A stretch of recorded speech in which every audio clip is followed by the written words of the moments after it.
Hello everyone and welcome back to Rob's Gaming Table. Today on the table we have another Round 6 video from Canadian Nationals for Game of Thrones the card game, 2nd edition, 2016, held in Toronto, Ontario, Canada. On the left we have Chris, on the right we have Kevin, and Kevin doing his trademark touching gloves before they battle.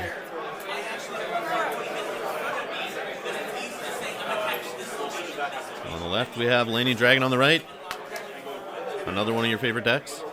Oh, Lannister Dragon. Another Lannister Dragon mirror match. Oh, Canadian Nationals was Lannister Dragon Fest, that's for sure. And we are at table number 1 of round 6, last round of Swiss here. So this is the two quote-unquote best players, I guess, from the Swiss. So whoever wins this is the king of Swiss. And on the left, Chris, the Lannister Dragon, has a Lannisport Merchant, Sir Jorah Mormont, and a King's Road. On the right, Kevin is showing Tywin and a Lannisport Merchant.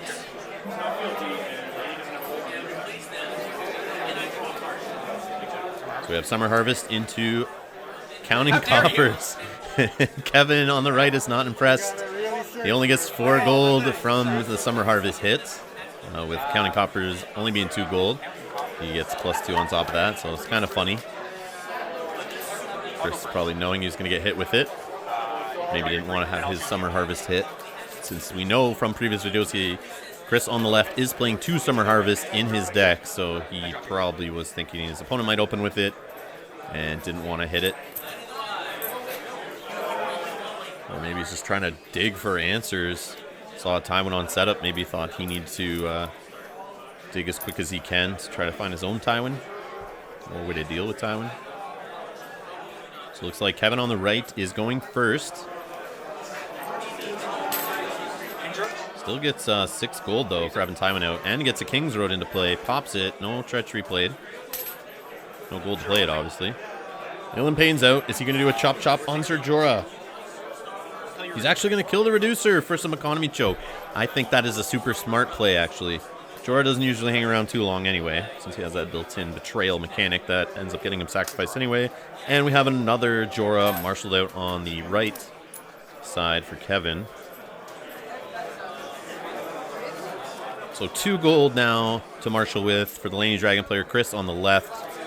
He puts the Lannisport Merchant back out into play.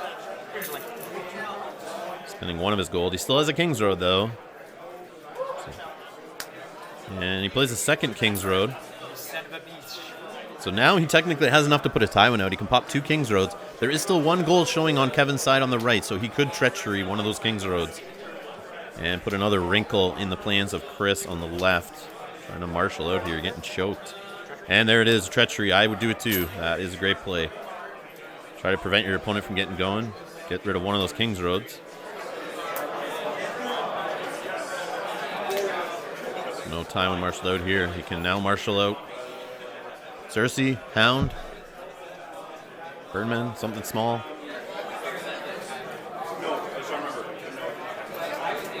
He's going to pop the second one, which goes, obviously there's no gold left. And yeah, there's a Hound. He uses it to pay for a Hound. He's now a little bit in desperation mode here. This is not looking good for Chris on the left. So over to challenges for Kevin on the right. So we got Tywin standing and Sir Jorah. No gold showing, no Tyrion to help him get gold.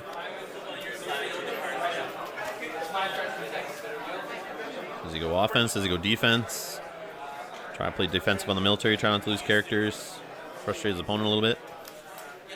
Or does he just try to kill that Lannisport Merchant across the board and lose one of his own? And he's going to do a military, a big one, with Tywin and Sir Jorah for 10. Only 10 showing on the other side, so he can only block unopposed. Can't stop it. That'll gain 2 renowns for Kevin. 1 on Jorah, 1 on Tywin, plus the betrayal token.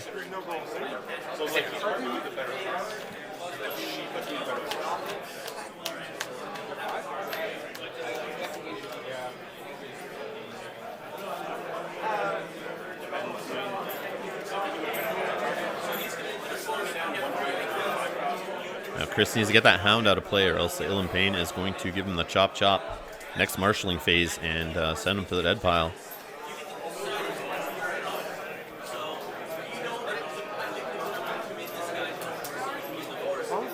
So the unopposed is blocked with Ser Jorah.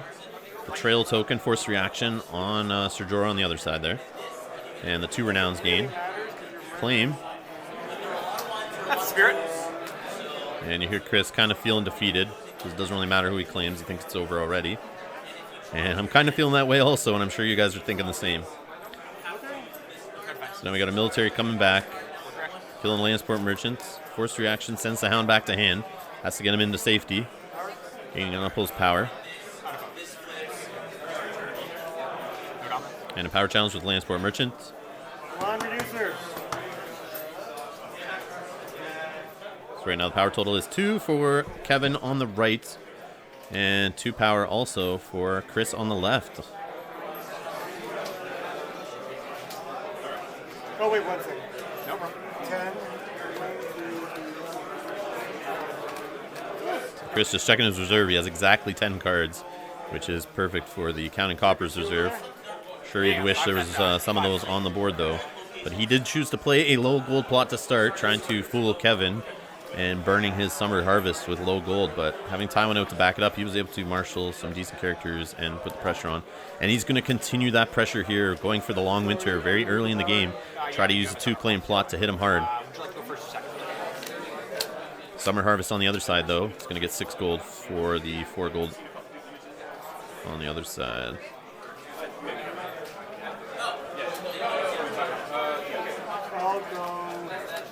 So Chris on the left wins initiative, chooses himself to go first. And draw 2 cards. Now it's 12 in hand to play with. I think he's only got 6 gold. Plus the Lannisport merchant to work with here. We've already seen 2 King's Roads popped.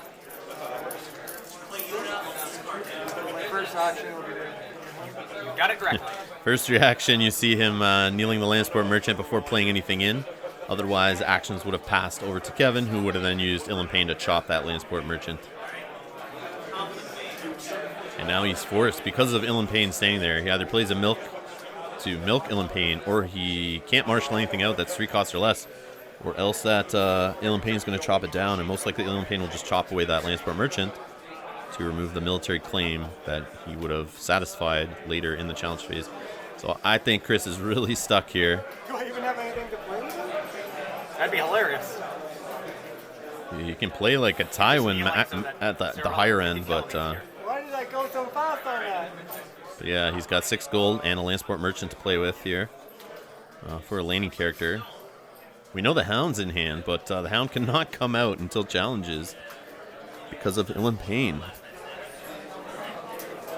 And I'm surprised that Chris has not seen a milk in the 12 cards he has in hand.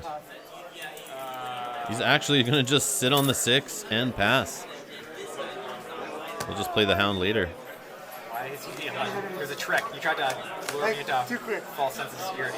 Well, we're going to see quite a few cards at the end of this round gone for taxation, getting down to the reserve on Chris's side on the left, that's for sure.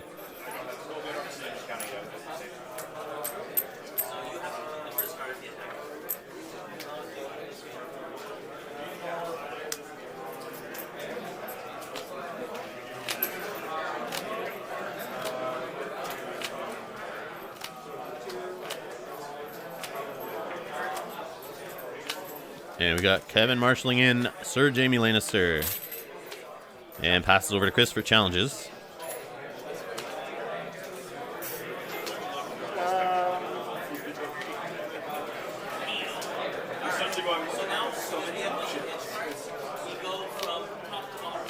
He was going to have to deal with 2 claim coming at him. And if he marshals something in, I mean, he can... He's going to pass challenges, though. They'll come back tomorrow. Yeah, let's hope. At least I'm there. I know I'm there. You're there. Yeah, I just heard Chris saying on the left that he knows he's making the cut at this point, so he's okay, but...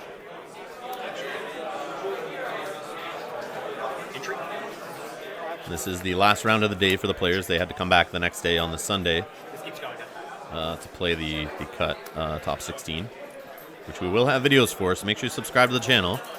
And hit that little alarm bell button beside the subscribe button to be notified when the videos go up and when we go live and do live streams on the channel. Make sure you click that like button below. So 2 treacheries. I got the pair. 2 treacheries grabbed for the 2-claim intrigue there from Sir Illipain. And we saw a Burnman and a Hound jump in there like cockroaches out of the hand of Chris. So military with Jamie and Sir Jorah. 9 strength. No gold showing, but he just wanted to put enough military in there so he wins the 2-claim. So we're going to see that Burnman and Lannisport Merchant probably die here with the 2-claim.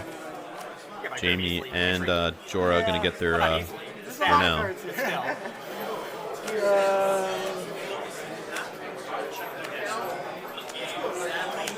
Maybe I should have done some challenges. Anyways, so 6, 7, 8.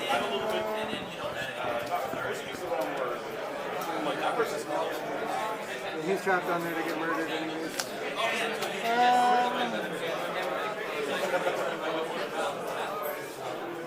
It doesn't matter. So I'll just suppose? Sure. So Burnman's going to block, 2-claim. Lannisport Merchant, Burnman die. And we see those 2 renowns gain and the betrayal token on Jorah. And a 2-claim power challenge.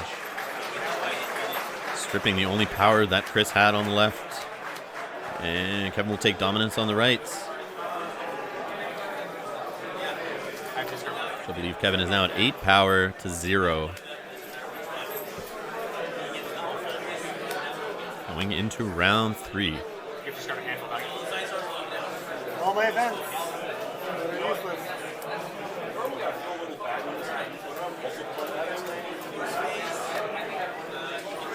So Boy King and a Tears of Lys for reserve. On the left.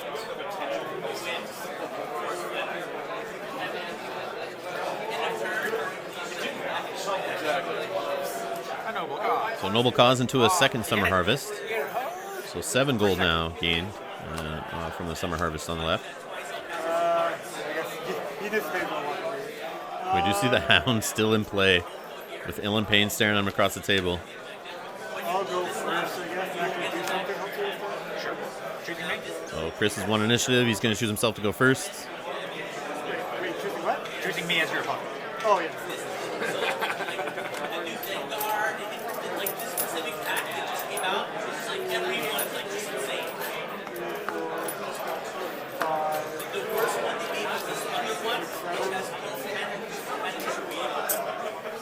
And he gets a milk onto Illipain. That's why he chose to go first, hoping he'd draw into it or have it in hand maybe.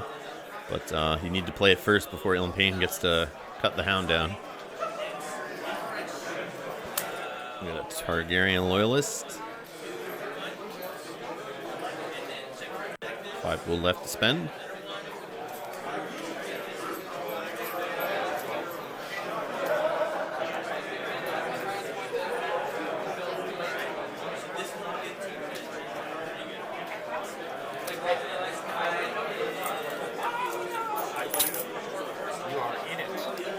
I have some characters. And Tyrion makes an appearance. As you heard Kevin say, he's back in it. He's not completely out yet. Having the Hound and Tyrion together is a good little combo.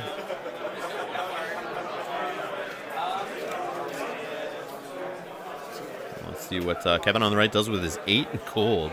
5 from the plot, 2 from Tywin, 1 from the Rose Road. Plus the reduction on Noble Cause. Count the cards in hand. Want to know if he should play as Cersei now or not? Or is he just bombing his mountain? Maybe he's got Miri hiding in there. I don't know if he can play Miri though. Oh yeah, he can play Miri. He's got enough gold to pay her straight out. Who needs the Lord and Lady reduction on Noble Cause at this point? 1 gold spent. Targaryen Loyalist. Targaryen Loyalist knelt. And we got Magister Illyrio.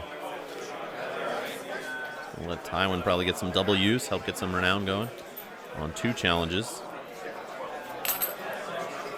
And a milk on Tyrion. More salt in the wounds for Chris. Not going to have stealth, not going to get any extra gold. And still 4 gold remaining on Kevin's side on the right, plus all those characters. He can easily bomb in a mountain. Or, sorry, a hound. A hound is what I meant to say. Placed, put to the sword. How dare you? So, power challenge with Targaryen loyalists. I'm just giving you one to steal back. And that'll go unopposed. 2 power gain for Chris on the left, 1 lost for Kevin on the right. Like you heard them joking, that power is just going to speed up Kevin's win here, having power on the house able to grab. Kevin wants it there, so he can steal it back.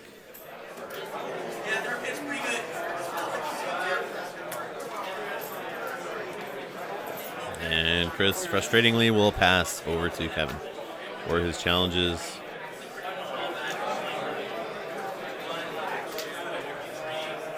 And we got a military challenge coming in with Ser Jorah, who most likely is going to go away from his 3rd betrayal token.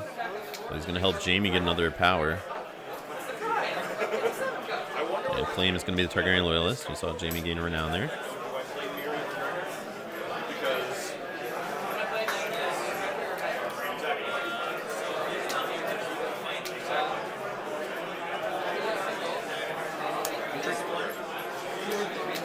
Not sure why he's not using Tywin and then using Lyra to stand him and use Tywin again, just to get that double renown. But it's going to be a Tears of Bliss intrigue challenge on the Hound. We'll take a poison token. And the 3rd treachery grabbed from the hand. All 3. Kevin making jokes about if he finds another one. He swears to God. Yeah,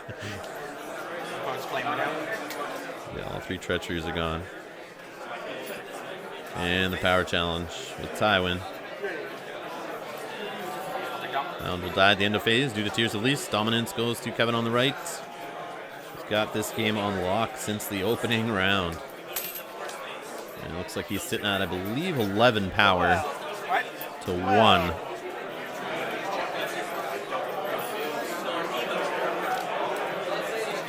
think we have our last round coming up here. I don't see any way for Chris to get out of this. Wildfire I don't think is going to be enough. Even 10 gold from a trading isn't going to really get him enough on the board. He doesn't have enough cards in hand. At least we know he's not. Probably not sitting on enough characters. I mean, he could top deck something decent, but I don't think it'll be enough. It's going to be a confiscation into summons. Going to get that milk off of his Tyrion. Let's see what Kevin grabs for his summons plot. It goes in my discard pile. This wouldn't match your... Yeah. That's right, we don't have a dinosaur. That dinosaur has a name. Yoshi? Yes, the Yoshi. Also the name of my... So stay tuned to the channel, guys. We got lots more coverage coming out from Canadian Nationals. We're going to be in the cut next, like I said. And we got some Store Championship videos coming up. I went to one already for the season, but starting in January. Pretty much have one every weekend, so I might do some live streams from there. So make sure to subscribe to be notified when I go live. And I'll definitely have some videos from there too. Going to try to get some videos at our local tournaments, Black Knight Games. So lots of content coming up for Game of Thrones card game 2nd edition. So make sure you subscribe. Hit those like buttons on those videos, guys. I can now see what you've been talking about. Man, they're horrible. I just drew it. So 3. Over to Chris for marshalling here. And he gets Sirio out. And now Kevin's marshal on the right. I think it was a hound that he grabbed with his summons there.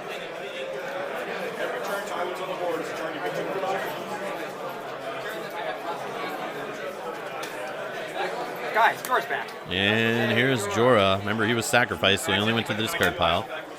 But he definitely Kevin got corrected that by putting him to the Definitely discard got pile, that. which he accidentally had him in the dead pile. Go ahead. But he's allowed to marshal again because sacrifice only sends the character to the dead pile, or discard pile, sorry. And Chris is just going to concede, and Kevin says, yeah, that was rough. And it was. Wow. I think playing that counting coppers to start was a mistake. Really set him back.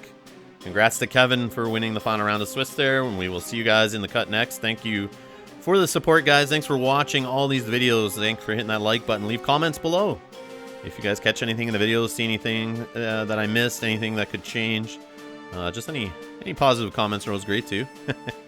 But yeah, if you want to support me, you can do so on patreon.com/Rob's Gaming Tables. As little as $1 a month donation helps offset the cost of my travels and my video equipment. So we'll see you guys in the next video. Thanks a lot.